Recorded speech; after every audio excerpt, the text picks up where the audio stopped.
Gilbert Rozon est encore une fois dans la tourmente. L'ancien juge de l'émission La France a un incroyable talent est visé par une plainte pour viol déposée par une femme canadienne prénommée Annick C. Il s'agit de la troisième plainte pour ce genre de fait à l'encontre du célèbre producteur, en moins de 3 mois. En mai dernier, Lynne Charlebois, réalisatrice québécoise et photographe a en effet livré un récit glaçant. Elle se souvient d'avoir eu peur, la plus grande peur de toute sa vie. Elle pensait que Rozon allait la tuer. Il la pénètre à froid, sans préservatif. Elle en ressent une douleur atroce.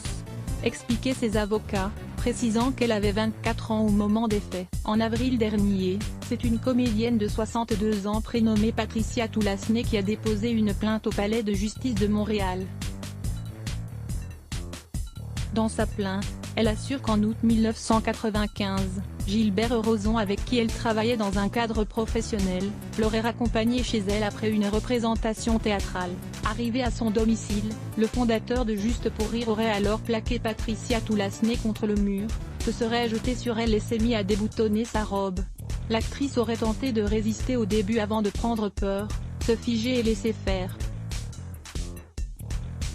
Elle aurait ensuite été traînée dans la chambre à coucher où elle dit avoir été agressée sexuellement. On note que Dany F.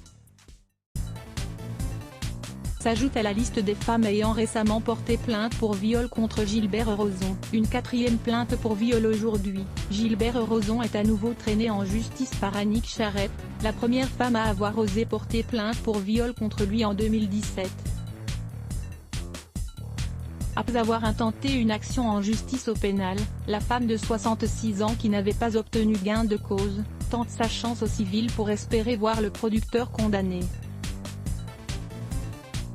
Annick Charrette évoque des faits remontant à 1980 et réclame 1,3 million de dollars canadiens, 880 000 €, à l'ancien producteur, selon une requête déposée au palais de justice de Montréal.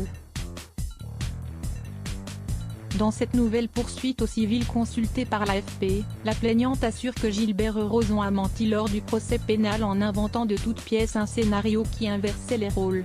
Un scénario grotesque dans lequel c'est elle qui était l'agresseur, et Rozon la victime.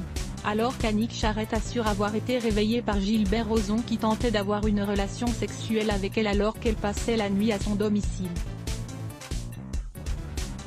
Avoir tenté d'exprimer qu'elle ne souhaitait pas avoir de rapport, la femme avait fini par céder. Les mensonges de Gilbert Rozon à la barre ont été vécus pour elle comme un second viol. Aliénor de la Fontaine à lire aussi à Blog Test.